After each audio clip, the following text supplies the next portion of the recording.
Halo semua, gua Indra. Di video kali ini gua akan kembali membahas manga Jujutsu Kaisen chapter terbaru, yakni chapter 238.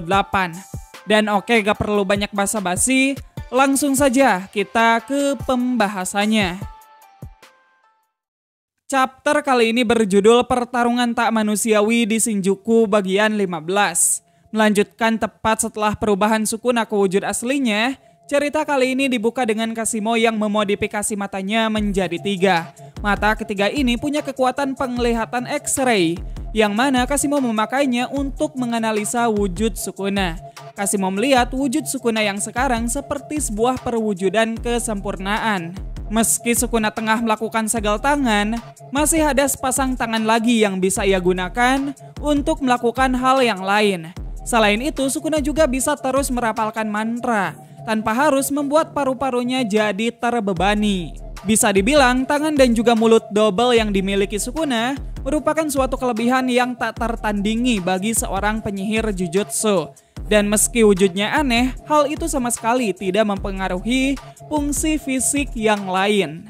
Dari pernyataan barusan, sudah cukup membuktikan kalau saat melawan Gojo, Sukuna beneran enggak bertarung dengan seluruh kemampuannya. Wujud Sukuna yang asli ini benar-benar memberi Sukuna power up dan juga keuntungan yang lebih banyak ketimbang saat dia menggunakan fisik Megumi. Nah, tak hanya sekedar itu, dari analisa Kashimo kita juga bisa tahu kalau tombak yang dulu Sukuna gunakan bernama Hiten. Dengan kombinasi antara fisik monster, Kamutoke, dan juga Hiten, di masa lalu Sukuna berhasil menghancurkan pasukan elit surgawi dan juga 5 Jenderal Void yang melayani keluarga Fujiwara. Lalu Sukuna juga berhasil memukul mundur pasukan Desichin yang dibentuk klan Abe termasuk Angel dan juga sisa-sisa dari klan Sugawara.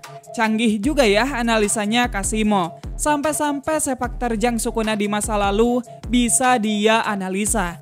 Tapi terlepas dari itu, Kashimo sendiri merasa tak percaya dengan apa yang dia lihat. Menurut Kashimo, wujud Sukuna yang sekarang itu terlihat begitu indah. Dan bukannya gentar, Kashimo jadi bersemangat dan mulai menyerang Sukuna secara langsung. Tapi di sini Sukuna bisa menahan sekaligus mengunci pergerakan Kashimo dengan tangannya.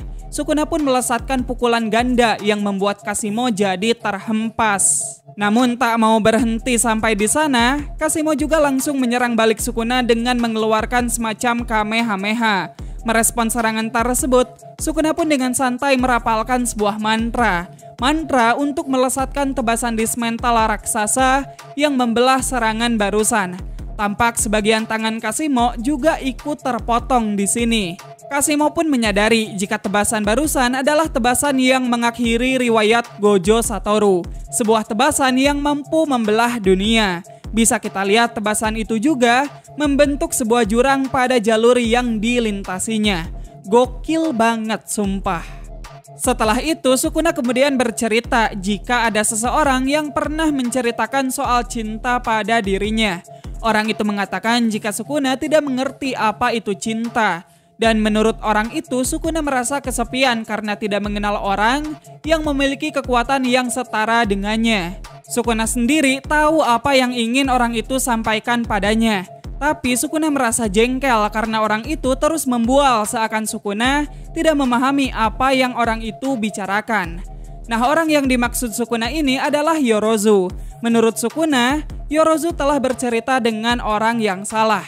Seharusnya Yorozu bercerita soal cinta dengan Kashimo ataupun Gojo Satoru. Sukuna kemudian berkata pada Kashimo jika Kashimo sebenarnya sudah tahu jawaban yang selama ini dia cari. Hanya saja Kashimo tidak bisa memahaminya. Kashimo sendiri di sini tidak mengerti apa yang Sukuna bicarakan. Tapi mengesampingkan hal itu, Sukuna kemudian mengayunkan Kamutoke untuk menyetrum Kashimo. Tentu serangan listrik tidak akan berefek pada Kashimo. Namun Sukuna di sini menggunakannya hanya sebagai umpan agar dia bisa berada di belakang Kashimo.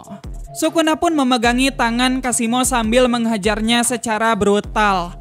Setelah itu Sukuna kemudian melempar Kashimo dan tanpa rasa ampun sedikit pun Kasimo tidak diberi kesempatan menyerang sama sekali. Karena di sini Sukuna langsung mengirim tebasan berbentuk jaring raksasa ke hadapan Kasimo. Yap, sepertinya Kasimo hanya bisa bertahan sampai di sini saja. Karena panel tiba-tiba menyorot Kasimo versi tua yang berada di tempat lain. Di sana juga ada Sukuna yang mengatakan ada banyak petarung yang mencurahkan semua yang mereka miliki untuk menantang Kasimo. Mereka semua tidak mengutuk Kasimo. Yang mereka inginkan hanyalah pengakuan dari Kasimo. Mereka ingin membuktikan siapa diri mereka yang sebenarnya melalui pertarungan melawan Kasimo. Dan sebagai respon dari hal itu, Kasimo menoleh dan membunuh mereka semua. Sebelumnya Kasimo pernah bertanya, bagaimana cara Sukuna bisa bersimpati dan menyayangi orang yang ada di bawahnya? Well, Sukuna pun menjawab, jika apa yang sudah Sukuna bicarakan barusan bukanlah cinta, lantas itu apa? Memang begitulah cara mereka dicintai sebagai orang yang terkuat. Dan begitu juga cara mereka membalasnya. Jadi untuk apa Kasimo merasa cemas dan kesepian? Apa yang Kasimo cari selama ini adalah sesuatu yang tidak ia butuhkan. Dan hal itu malah membuat Kasimo terlihat begitu serakah. Wujud Kasimo pun kembali seperti biasa. Kasimo kemudian bilang jika hal itu sudah membuat Sukuna puas, lantas mengapa dia harus membagi jiwanya menjadi objek terkutuk untuk melintasi waktu. Sukuna pun memberitahu Kasimo jika cinta itu sama sekali tak berharga. Sukuna sendiri tak pernah berpikir kalau ada orang lain yang bisa memenuhi harapannya. Jika Sukuna lapar, maka dia akan makan. Jika Sukuna melihat sesuatu yang mengganggu, maka dia akan membunuhnya. Jika Sukuna merasa terhibur dengan sesuatu, maka dia akan bermain-main dengan hal itu. Sukuna hanya hidup berdasarkan standar dan juga aturannya sendiri. Jika itu tidak bisa diukur ataupun dipahami orang lain, maka itu bukanlah urusan Sukuna. Mendengar hal itu, Kasimo pun tersenyum sambil mengatakan, jika yang Sukuna bicarakan terdengar membosankan. Dan Sukuna pun bilang jika itu tidak benar, karena kehidupan manusia memiliki beragam rasa. Dan meski terasa singkat, tapi itu merupakan sesuatu yang sempurna untuk menghibur Sukuna sampai dirinya mati. Nah, perbincangan antara jiwa Kasimo dan juga Sukuna pun berakhir sampai di sana. Lagi-lagi, di sini Gege Akutami membunuh karakter tanpa memperlihatkannya sama sekali. Jujur, gua kasihan banget sih ngelihat si Kasimo. Udah mah panggungnya singkat banget, terus impactnya kayak kagak ada artinya sama sekali. Namun terlepas dari itu, panel kemudian memperlihatkan domain Hakari yang sudah hancur. Jika dilihat dari ekspresi Hakari dan juga Uraume, sepertinya Hakari sudah membuat Uraume kewalahan dalam domainnya.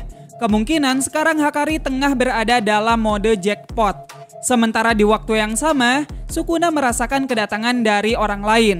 Dan ya, setelah itu sang NPC kita semua, Itadori Yuji bersama sang pengacara jenius, Higuruma Hiromi, datang dari langit dan memasuki pertarungan.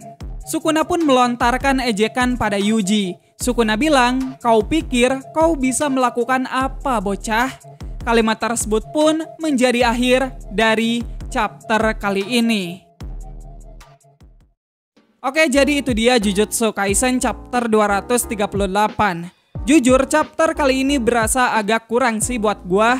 Ekspektasi gua terhadap Kasimo sepertinya memang terlalu tinggi. Gua kira Kasimo bakal memberikan perlawanan yang keras. Tiba-tiba udah lenyap aja dalam 2 chapter. Tapi ya untuk endingnya emang gokil banget sih. Akhirnya Yuji turun gunung juga. Ya udahlah, mari kita bahas beberapa hal menarik yang ada di chapter kali ini. Pertama, perubahan wujud Sukuna benar-benar merupakan suatu power up yang kagak ngotak. Gua rasa chapter kali ini adalah ajang untuk memperlihatkan seberapa mengerikannya Sukuna dalam wujud aslinya. Bayangin, Sukuna bisa tetap menyerang ketika dia melakukan aktivasi teknik kutukannya. Itu kan gila banget. Hal itu tentunya merupakan sesuatu yang mustahil untuk dilakukan. Bahkan kalau gua boleh bilang, kematian instan Kasimo itu terkesan kayak jadi tumbal buat nunjukin seberapa gilanya wujud Sukuna era Heian. Tadi juga sempat dijelaskan kalau di masa lalu Sukuna membantai pasukan dari klan-klan besar seperti klan Fujiwara, klan Abe, dan juga klan Sugawara. Kalau kalian searching di Google, klan-klan tersebut merupakan klan terkemuka di era Heian. Dan bisa jadi klan-klan tersebut juga merupakan cikal bakal dari klan Zenin, klan Kamo, dan juga klan Gojo. Untuk klan Sugawara sendiri sudah pernah dijelaskan kalau itu adalah leluhur dari klan Gojo. Cuman untuk yang lain kita masih belum bisa memastikannya. Nah, dari penjelasan tadi, meski di masa lalu Sukuna sudah dikeroyok, Sukuna tetap bisa unggul dari mereka semua. Artinya sekarang bisa dikatakan Sukuna itu mustahil untuk dikalahkan. Namun tentu hal inilah yang justru membuat chapter selanjutnya akan jadi sangat menegangkan. Bagaimana cara Yuji dan yang lain bisa mengalahkan Sukuna? Seharusnya GG tak hanya sekedar menurunkan Yuji tanpa sebuah persiapan. Karena tadi tangan Yuji diperlihatkan seperti tangan monster bercakar. Gua sendiri punya 4 asumsi terkait tangan Yuji itu. Pertama, Yuji memakan jari terakhir Sukuna. Kedua, kekuatan Sukuna terukir di tubuhnya Yuji, karena sebelumnya Sukuna pernah ada di tubuhnya Yuji. Dua asumsi tersebut bisa saling berhubungan. Mungkin aja dengan munculnya wujud asli Sukuna, itu memicu kekuatan Sukuna bangkit di tubuhnya Yuji. Ketiga, Yuji memakan sisa-sisa dari janin terkutuk lukisan kematian. Bisa jadi tangan cakar Yuji adalah salah satu kekuatan dari lukisan kematian. Keempat, tangan cakar itu kemungkinan hanyalah alat kutukan. Karena kalau dilihat-lihat, tadi Yuji seperti mengencangkan tangannya yang mengindikasikan kalau Yuji membungkus tangannya dengan sesuatu. Yah, mungkin aja salah satu dari 4 spekulasi tersebut bisa jadi kenyataan. Dan fakta menariknya, pada cover komik Jujutsu Kaisen volume pertama, tangan bercakar juga jadi backgroundnya Yuji. Bisa jadi ini memang power up yang GG Akutami siapkan sejak lama untuk Yuji. Selain itu, kita juga tidak boleh melupakan Higuruma, di mana akan jadi menarik sekali jika melihat Higuruma menggunakan domainnya untuk mengadili Sukuna. Secara Sukuna sendiri merupakan bencana berjalan yang penuh dengan dosa dan berbagai keburukan. Membawa Yuji sebagai saksi tentunya sudah cukup untuk membuat Sukuna dijatuhi hukuman terberat dari domain Higuruma. Namun, apakah domain Higuruma akan efektif untuk melawan Sukuna? Tentunya hal ini juga masih menjadi tanda tanya. Mengingat Sukuna sendiri seharusnya punya banyak pengalaman dalam menangani domain jadul yang tidak mematikan seperti domainnya Higuruma. Karena Sukuna sendiri berasal dari era Heian. Era di mana domain expansion merupakan teknik yang masih sangat umum. Apalagi Sukuna sepertinya sudah mengetahui cara kerja dari domain Higuruma. Mengingat pada saat Higuruma mengadili Yuji dulu, saat itu Sukuna masih ada di tubuhnya Yuji. Jadi kemungkinan besar Sukuna bisa menemukan celah dalam domain Higuruma. Meski domain Higuruma melarang kekerasan dalam bentuk apapun. Intinya kita semua tinggal tunggu aja kegilaan apa yang akan GG perlihatkan di chapter selanjutnya. Gua sendiri nggak expect Higuruma bakal diduetkan bersama Yuji. Sangat menarik untuk menantikan Yuji menunjukkan taringnya sebagai main karakter dalam menghadapi sosok yang sangat mustahil dikalahkan. Ya udah, mungkin gitu aja video kali ini. Minggu depan manga Jujutsu Kaisen libur. Makasih buat kalian semua yang udah nonton video ini sampai habis. Sekian, gue Indra dan sampai jumpa di video yang selanjutnya. Bye bye.